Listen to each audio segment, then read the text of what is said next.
typically do not have object permanence until later in that 12 months. It begins. And not all infants have it. It may be more when they're toddlers. It's just another thing to recognize that toddlers have object permanence, right? Most toddlers will. If you hide something, know that it's still there. Tuck it under a pillow, they're gonna reach under the pillow to grab it. That type of thing. It's just reiterating a topic that was brought up in infancy that we should see a progression of with a toddler, okay? Thank you for asking that.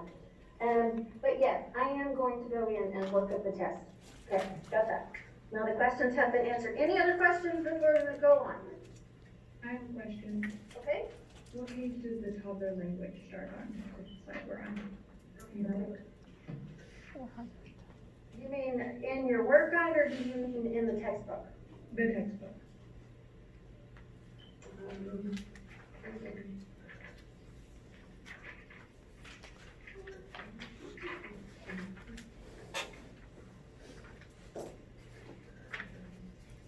400 starts language development, right? Those types of things. But language development is on page 400 in your textbook. Thank you. And there's also some information on 393, they're saying. I mean, that's where, 393 is where the toddler begins, but for specific language development, page 400. I mean, it says language development. Okay, so, most can verbally communicate by the age of 2, but not all, depending on a couple of different things. I had my grandson had trouble with his ears, had chronic infections, and it wasn't until they put tubes in his ears that he started to develop more speaking, and my middle daughter was the same way. So sometimes if they have a hearing impediment, they will not speak, so they will not speak clearly. So that's why it says most. Predominant words include me, I, and mine, right? Toddlers. My grandson didn't use mine as much as he did I.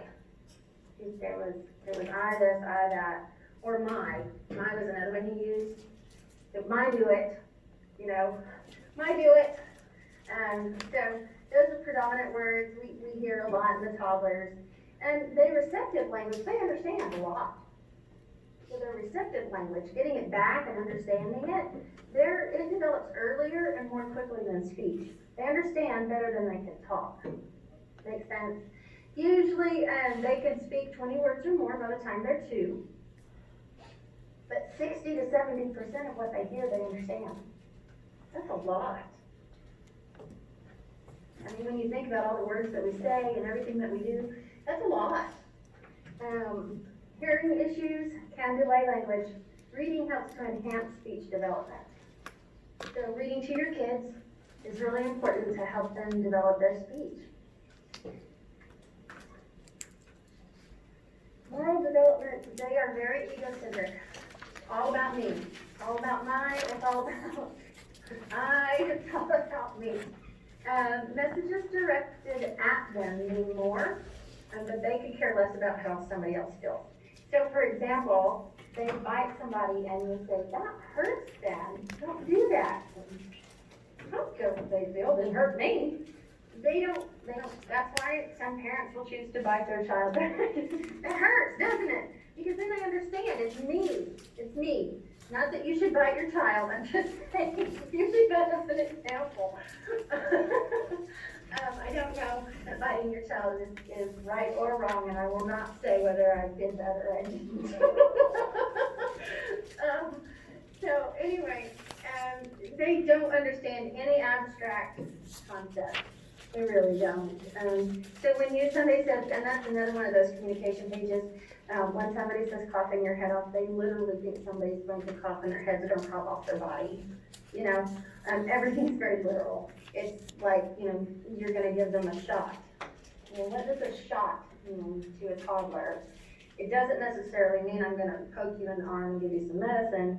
It's, or something like that. A stick actually means like a piece of a branch off of a tree, not, so they don't understand stick. Pinpricks, that type of thing is better. Use of songs help them to learn new skills. It also helps with brushing their teeth and hand washing. Of course, we all know that 20 seconds is happy birthday twice, ABCs all the way through with the added little, next time once you sing with me, is 20 seconds. That's what I do with my grandsons. We're washing our hands, A, B, C, D. I mean, we do it. So it helps them to know how long they need to brush their teeth or wash their hands. They have a lot of fears. Toddlers develop a lot of fears. Preschoolers, it gets even worse, but toddlers start with a lot of fear. Separation, loud noises, changes in environment, changes in routine. Remember, they're very ritualistic. So their routine gets messed up, it's kind of hard. My grandson is still that way. My 5-year-old, he said the other day, he wanted to go camping. I need to shut up and quit telling stories. He said, one story. Sorry. He wanted to go camping, and he doesn't like to spend the night at my house. But he wants to come to my house and go camping. I said, you want to pitch a tent and you want to stay out at Grammy's house? I'm like, all about it. Let's do it. He says, no, we're going to build a fire, roast marshmallows, and I'll go home and go to bed. That's his idea of camping. All right, discipline. And that's Zeus again, eating a donut. Again, remember, meal times are messy for both, and it's still messy with toddlers. Socialization, and they do start to socialize more, but it's still not as much. They're socializing more with adults. They're socializing with their peers. It's a little bit different. And safety is a big deal at this age because remember, they're doing autonomy. They want to do stuff on their own. And so we have to be very careful with our toddlers. They're going to walk into a swimming pool because they want to go swimming. They're going to walk into a lake. They're going to walk off into the traffic. They may touch a hot pot, reach up and grab the pot. They want to see what's in it. So it's very important with safety, a lot of safety issues with toddlers. Again, we talked about terrible twos. Firm structure is really important, but the day is structured. They know what to expect. And with that, when you get out of that structure, that routine, that's when they start to get stressed, which then leads to temper tantrums. Temper tantrums are normal, and they typically happen when children are tired, hungry, or out of their routine. Okay? Anticipate them. Be ready for them. Don't get angry with them and retaliate. Sometimes as parents, I have been there. You reach a point, or as caregivers, where the child starts screaming and throwing a fit, and you just want to slap them in the corner and say, be quiet, quit. I can't deal with you right now. Whatever, not what I'm just saying. You feel that way, right? So anticipate. Okay, I know that I'm taking this child out when they should be napping. There's a good chance that they're going to get upset or frustrated with me while we're out. Anticipate it. Be prepared for it, and don't be. Remember, it's autonomy versus shame and doubt. You don't want to cause them any feelings of shame in this, to the best of our ability. Be very consistent among caregivers. If mama stops a child from doing something, daddy, grandma, whoever, their caregiver is babysitter, needs to stop them as well. If you're not consistent, then it kind of throws everything willy-nilly, and that can also cause tantrums. Well, daddy lets me do it, whatever. Okay, so we need to have consistency among caregivers. Toddler health promotion. These are things to know. These are our biggest issues with toddlers. Things that we have the biggest issues with as toddlers. These are things we need to protect toddlers from. Toddlers get hurt in these ways. Therefore, we need to know that these are big issues. Burns. Motor vehicles, they start to unlatch themselves in their car seats. They don't want to sit in the car seats. They throw themselves backwards. Oh my goodness, they scream, whatever. And some parents get frustrated and say, fine. And they just throw their kid in and let them run around like hoodlums. And then they get in an accident, and what happens to that child? They die or they get hurt. Right, so that's a safety issue. Aspiration.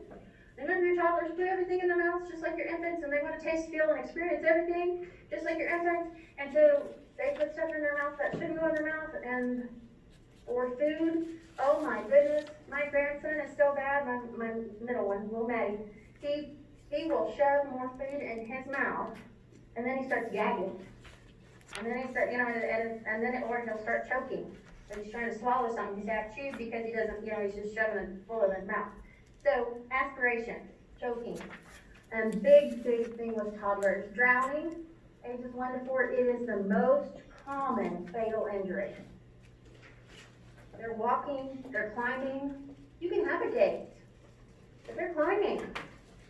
You can do everything you can possibly do. Also, leaving a child in a bathtub, the phone rings, you got your kid in the bathtub, they can sit up fine. It's a fine, but it's all right. But let's say they go to stand up, their feet slip and fall, hit their head, and they drown. Leaving a child unattended in a bathtub, huge risk for drowning. Phone rings, don't answer it. Let it ring. You got a kid in the bath. Got something on the stove, you're cooking. Don't put your kid in the bath if you're cooking, right? Those types of things. So hospitalization with toddlers, that's my little niece Taylor. Coping mechanisms, they may regress. If they're in the hospital, so someone that's fighting, they start wetting the bed or feeding themselves. They may not have a pacifier, got rid of the pacifier, need the pacifier back, want the bottle instead of the cup. Those types of things, they throw fits, and teeth can be very aggressive. Some of the aggressiveness can be also the way they're raised by their parents. What roles do they see in their parents? If the dad is a little bit more of an aggressive father, you'll see more aggression. That's just the reality of it. And that's okay. It's just one of those things that happen. So we may see some aggression, yelling, fighting, hitting, pinching, biting. And routines are very, very important in the hospital. You set a routine, you stay by it day after day after day. May not be the same nurse, but make sure that routine is shared. Parents need to come and go at the same time. They need to come when they say they're going to come. And they have a weak sense of body boundaries, which means they don't differentiate fear because of procedure, okay? So it may be that you come in to listen to their lungs and to just touch them with your stethoscope, and that may cause them as much fear as if you put an IV in them and actually hurt them. That's what that means. Communication, remember your first pages. How do you talk to a toddler? Okay, look at that. Distraction, there are a lot of different techniques for distraction. It may be a tablet. It may be a game. It may be toys. It may be a doll. It may be a favorite blanket. It may be, whatever you can use to help distract them. And by using distraction, that can help with tantrums, that can help with anxiety, and get them off of whatever that fear is, and lead more to distract them. Transition objects are going to be those things that they have at home that are familiar to them. Their blanket, their pacifier, their favorite stuffed animal. Having those comfort items with them minimize the fear and loneliness. It's something from home that they're comfortable with. And then, like it says, parents need to be honest about leaving and returning. Don't say, I'm coming back, or I'll be right back. Be very descriptive. I'm leaving, I have to go to work, I'll be back when I get off work at this time. When the sun starts to go down, when you look at your window and you see that sun going down, Mama's gonna be here soon. Give them something so that they have an idea, and then stick to it. So let's get case studies. Preschoolers, and my little Zooster again on his first day of preschool. Y'all tired of seeing my babies yet? Alright, so, preschooler, their long bones lengthen, long bones, let me tell you where this starts. Sorry, I see people flipping through their textbook. 423.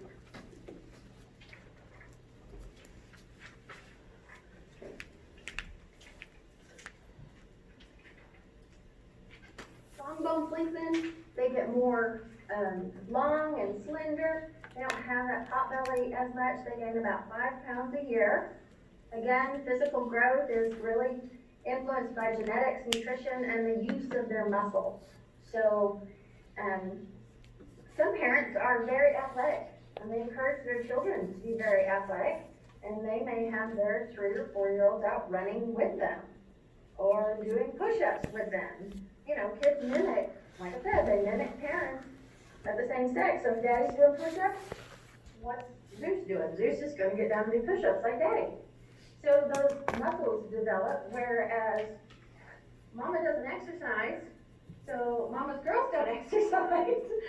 So their muscles aren't gonna be, as strong as Zeus is, who's doing push-ups and sit-ups, and he does all kinds of things. And my kids all had good nutrition, cause we like to eat.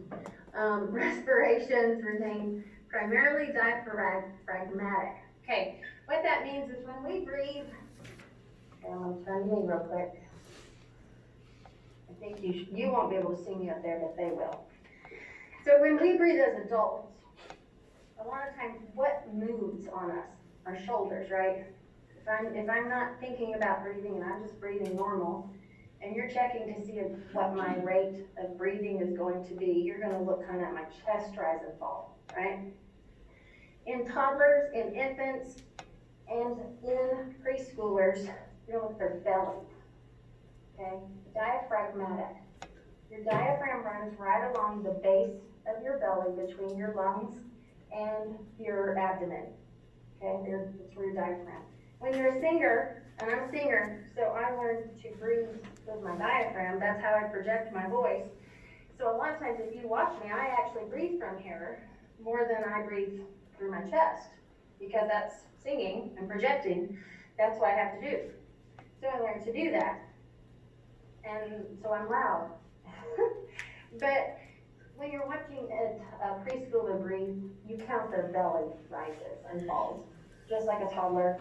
And I didn't mention that, but that is something with assessment of a toddler. You're gonna watch that belly rise and fall, because if you're looking at the chest, you're gonna see it flat. It's not really moving. Their diaphragm, and that diaphragm pulls and contracts, pulls and lengthens and shrinks. And when it lengthens, it expands the lungs, and when it shrinks, it pushes the air out. So it's doing that motion, and it's done through the belly. Okay, that has been, all right. By the time that they are in preschool, they have all of their baby teeth, deciduous teeth. And at the end of preschool, around 5 years old, 6 years old, they start to lose their teeth.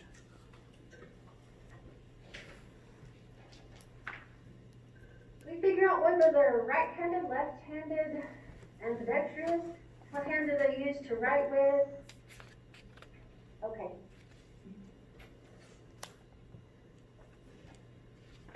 Thank you, Haley. And Tori. And so we figure out their handedness, and they may throw a ball and catch. Depending on how much they do it, will determine their skill. But typically, all kids, by the time they're in preschool, can throw a ball and halfway catch it, right? Maybe a two-handed catch, but they can usually get it. Hand-eye coordination improves, and by the time the end of the stage, they should be able to take a little hammer and hit a nail with it. And they can dress themselves, they feed themselves, they go to the bathroom by themselves for the most part, and they have learned that if you scream at them in a certain tone, as a mama, they know they need to stop, because they heed that verbal warning of danger. And we all, as moms, dads, whatever, have this tone of voice that says, stop, right where you're at. And the kids know this because they've learned the consequences of not. So, I think one of the biggest experiences for me with this, or examples, would be in a parking lot. The kid gets out of the car, you're getting one of your other kids, and they start walking off, and a car's coming, and you scream at them, stop, come here! You know, they're gonna stop. So they know at this point, they better listen to that tone. All right. They are learning appropriate communication and social skills. That's one of the things with COVID that we've been talking about. Kids need to be in school. Preschoolers need to be with other preschoolers, so they learn how to be appropriate with others their own age. So they learn appropriate communication and social skills. They have a sense of initiative, which means they can self-start something. They can get up in the morning and put their clothes on. They get that idea. This is part of my routine. This is what I need to do. And they have a sense of initiative, self-doing. You want to encourage imagination and creativity. They have associative play, so they actually play with others. They're really big in imagination and drama, very creative. They may start to have imaginary friends, which is perfectly normal, and it does not mean that your child is crazy or seeing things, okay? Perfectly normal for a child to have an imaginary friend. But they're very dramatic. Awesome to watch them play. Sexual identity and body image are developing. They, again, starting to notice more, comparing mom, comparing dad, comparing themselves to little brother or Joey down my next door neighbor or another kid in my preschool class or whatever. Have to kind of be careful of that. There can be a sense of rivalry with same gender parents. What that means is little boys love their mamas. Daddies love their mamas. Little boys get mad when mama's giving daddy more attention than little boy. Right? Rivalry. See what I'm talking about? Who gets mama's more attention? Who gets more attention from mama than that? Or daddy's doing push-ups. I'm gonna do push-ups. I can do more than daddy. Same-sex rivalry. It can be the same way with mamas. And daddies. As far as that rivalry goes. And they will still identify and imitate the same gender parent. They know more or less right from wrong. And they start to understand God, but it is a very concrete God. It's not abstract. It's really concrete. That's the only way to put it. Black and white. God is very black and white to them. Their brain at the age of 3 reaches the 2/3 of the adult size. They can retain mental images, so they start to have memories. Symbolic play is also going to be used during this time. So again, something that looks like something else, a block for a truck, whatever, they can use those things. Transducive reasoning. Difficulty focusing on the important aspects of a situation. Everything is important. Okay? So they can't, when you think I can't say it. Read it to yourselves. And that T word, reasoning. And think about the fact that in a situation, typically there are a lot of things that come into play in any situation, right? As adults, we pick out what's important and what's not. If I'm sitting here in this classroom, I can look and say, I see people writing, I see people doing this, I see that, whatever, and I can deduce what's important. If I look at your face or see that you have a problem, that's important to me, so I'm going to respond to that. But I see everybody else and they're fine, that's not important to me at that moment. Make sense? That's an adult.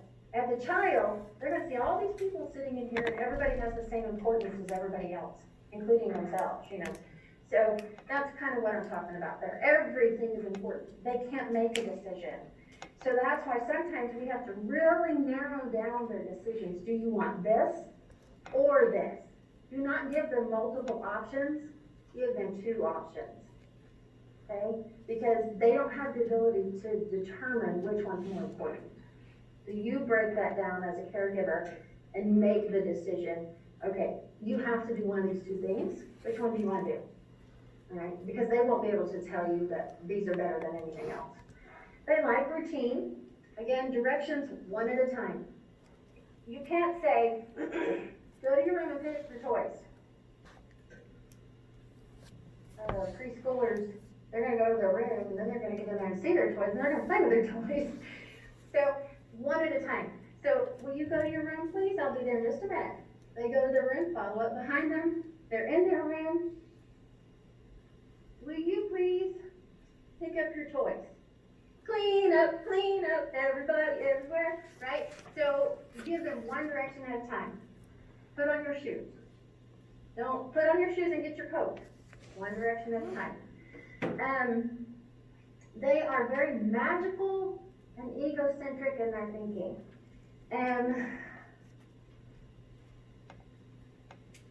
Magical and egocentric, again, it's still all about me. Magical is more, things have power. You know, things are, I can make things happen. I can think about something. I think I want a cookie. And then all of a sudden mom decides to get cookies. Made that happen. Everything is all about me. Everything is very egocentric, but it can be good. It can also be bad. It can be a child, a brother or a sibling is dying, and that child is getting more attention than the preschooler, and they're thinking, I wish they'd die, or I wish they weren't here anymore. I want mom and daddy, and the child dies. I did that. See? Magical thinking is that I have power to do things that we really don't have the power to do. Make sense? All right, moral development. And lies are only lies if they get caught. They don't know. They don't, all kids lie. And if they get caught, then they realize, oh, that was a lie. You know? So they don't really. That's my oldest daughter when she was a preschooler. And they fear bodily injury, mutilation. With mutilation, think about, they look different than their other preschoolers that are their age. So losing a limb. And bodily injury, something that changes their appearance or changes them, broken bones, anything like that can be very scary for kids. They take things very literally, again, just like in your communication pages, look at that. Pain, and they will respond a little better than toddlers, but if you're still scared, and use your face as pain scale. Answer questions very simply and concretely, but make sure you know what they're asking you. Okay? Because sometimes the way they word things may not be exactly what you tell them. So sometimes if you're not sure what a child is asking, ask them to ask you again. What? You know, what did you say? What do you want? Because sometimes we go into explaining and they really don't want to know all of that. They just want a concrete answer. And you're explaining something that really isn't what they asked. So make sure that you ask for that definition. Again, very dramatic. They are dramatic. But they have a dramatic increase in the ability to talk.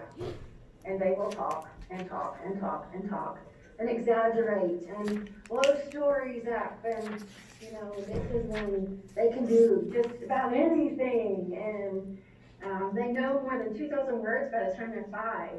And if they cuss or say a bad word, it needs to be ignored. That's the best thing to do. If you bring attention to it, then it gives them attention, which then is kind of a positive reinforcement kind of thing. So we just want to kind of ignore it. If it becomes a problem, then you can start telling them, we don't talk like that. Please don't use that word around me. If you need to talk like that, just like with sex play, go to your room. I want to hear it. But for the most part, just ignore it.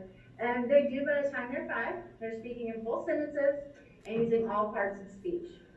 They are using verbs and adverbs and adjectives, and they're very descriptive.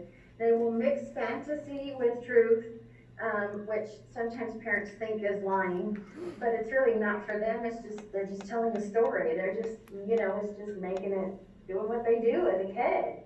And so some of that we need to just, recognize their kid. Now, oh, come on now, you didn't do all that, right? But don't make them feel bad about it. You don't want to shame them or anything like that. They can recite the days of the week. They can tell you the seasons. Reading, again, is a very good thing. It builds vocabulary. Oh my goodness. The 3 to 5-year-olds are the best, most curious children age range. Why? How? What? How? Why? Constant, right? Bilingual children learn both languages at the same rate. So they should be very efficient. If they're learning and they're bilingual at home, they'll know both languages equally. They usually can describe items by size, shape, and composition. So if you ask them, something along the lines of at home, tell me about your favorite toy, right? And so let's say their favorite toy is a dinosaur. Well, it's a dinosaur, and it's about this big, and it's green, and it has big teeth, and it blows, well, that's a dragon, sorry, I'm thinking my grandson has a dragon, and it blows smoke and fire, and it has wings, and it can walk, and it's orange, and it's my favorite toy. So he's gonna tell you how big it is, size, it's the shape of a dragon, it's got wings, and then what it does, and composition, it's, I don't know that they'll say it's plastic, but, it's very descriptive, right? So they can be very descriptive. Discipline, your best thing for this age is gonna be timeout. Typically, we say a minute per age. The other thing can be to help them with,